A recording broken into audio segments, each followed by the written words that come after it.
Hello guys, Dan here, welcome back. Today I'm going to paint this Taiga Creature from the Jade Cutthroats. After priming I noticed that there is a huge gap here on its back. So first I'm going to fix this with some green stuff, and then I will do some zenithal priming, and I will show you how to paint over it with the contrast paints. So without further ado, sit back, relax, and let's start.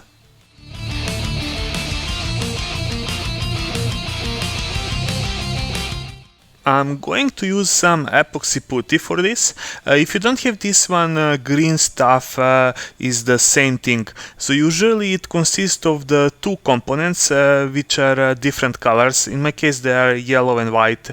Sometimes they are blue and yellow, or green and yellow as well.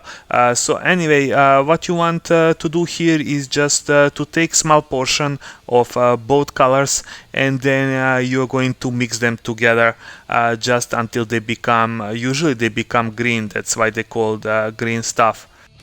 You want to mix them for a few minutes until they become only one color visible, so that you can see two components separately. After you achieve that, your green stuff is ready to be used.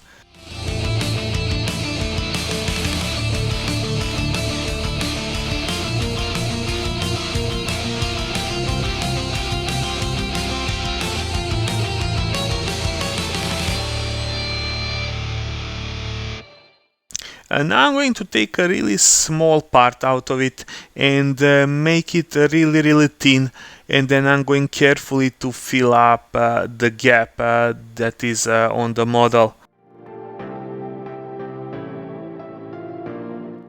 Just fill it up fully, and then leave a model for this green stuff to get hardened. In my case it took it around 1 hour. After it got solid, I'm going to prime my model first black, and then I'm going to do some zenithal highlight. You can do this with the airbrush or with the spray can, it totally doesn't matter, the effect is same. Only the key is when you're going to do this is to find an angle like 45 degrees top from the model, and you are going to spray on the model only from that angle. So I'm just going to rotate the model around, but I'm going to keep my airbrush or the spray can in totally same angle, and I'm just going to do some puffs. So the key here is that you will create really bright, actually white spots on the top of the model, while still the model, when you look from underneath, it will stay dark and in shadows. I will show you now how the model looks like. As you can see, when you look the model from the top, it will be mostly white or gray, but when you look at it from the bottom, you will see mostly black or dark gray. So this will create our base for the contrast paints, so that it will create natural shadows while we are applying it. So for all the contrast paints that I'm going to use on this model, it will be applied straight from the pot, and it will be applied in one very thick coat. On the other side, I'm going to use one of my very old brushes, because contrast paints tend to destroy brushes. I'm telling you this for the experience, because I have been using them for the past year or more, almost on daily basis, and they ate like 3 or 4 of my brushes. So it's probably something inside that doesn't go well with the brushes. Anyway, I will use Magos purple first, and I will use this for the skin of this model. So I'm just going to apply it in a one thick coat all around. I will be very careful not to go on the areas that I plan to paint with the other colors, because it will create stains and it won't look that natural. So just be careful and go around and apply this in one thick coat. As you can see, even now you can see the effect of the zenithal highlight, because under the model you will see that the Magos purple is much darker than on the top. For the tongue, I used the Flash Tirer's red. Here I was only being careful not to paint over his teeth, because I will use another color for that.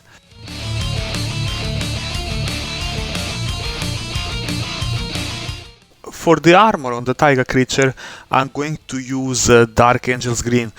Here you need to be very careful when you're applying this color because it's quite darker than the skin. So try not to spill on the skin while you're applying it. So just try to be as neat as possible and just apply it only on the armor.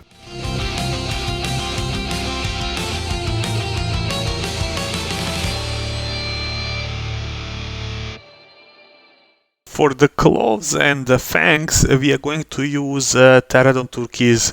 And same as before, you need to be very careful not to touch the skin with this paint, because as I said, it is much darker and it will create stains, and it will be very difficult to do repairs at this stage. You will have to go all over again, and it won't look actually nice.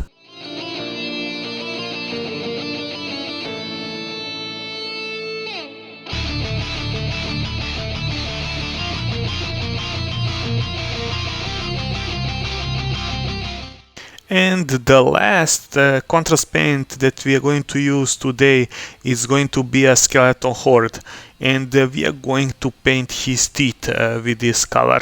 Now we are going to leave everything for a good like half an hour, 45 minutes, for all the contrast paints to settle down and dry properly, and then we are going to proceed to the highlights. If you like how the model looks like at this stage, of course you can stop here. But I'm going to show you how to highlight this model and bring it to another level. We will start with the paint called Pink Horror, and I'm going to use it to start highlighting the highest parts of the skin. I will be careful here to leave all the recesses still in the darkest shade of this color that was made by the contrast paint, but I will focus on the highest points at this moment.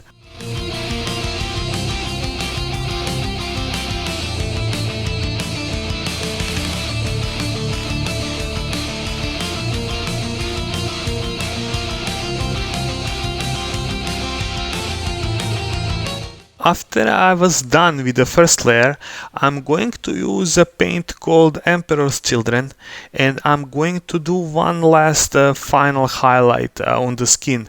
But this time I will be focused only on those most highest points of the muscles.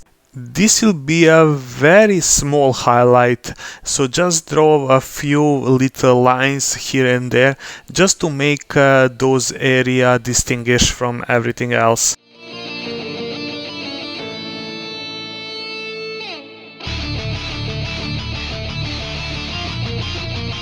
Now I'm going to move to highlight the armor. At this stage I was pretty happy with the results of the contrast paint, so I'm not going to do too much things on this armor. Only thing is going to be edge highlighting. I'm going to use Escorpena green and just focus on the edge highlights on all the sharp edges of this armor. There is not that much areas actually, but try to highlight all of them, because this will actually bring everything together and this model will start looking great from this stage. So after this we have only a few more details to wrap up and finish this model.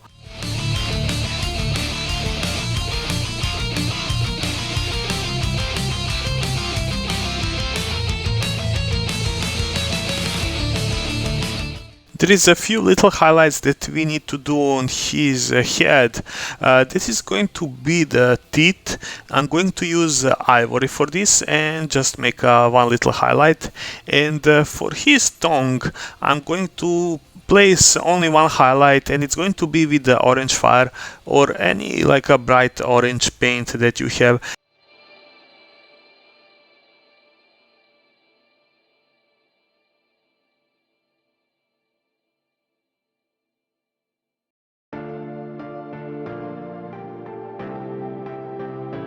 For his fangs and claws, I'm going to use blue-green, and same as before, this is going to be a very small highlight because most of the stuff is already done by zenithal highlight and the contrast paint.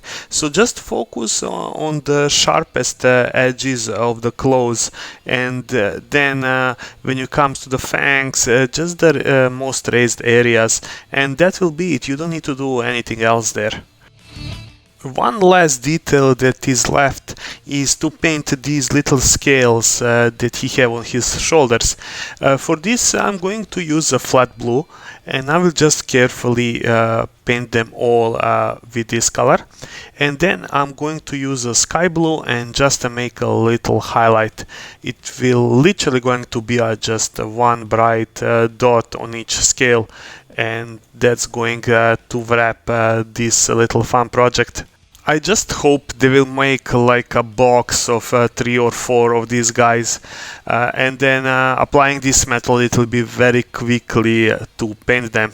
I will transfer him now to the base that I made before. If you're interested how, I will include the link to that video in the description section down below, so you can actually check that one out if you wanna make the same base.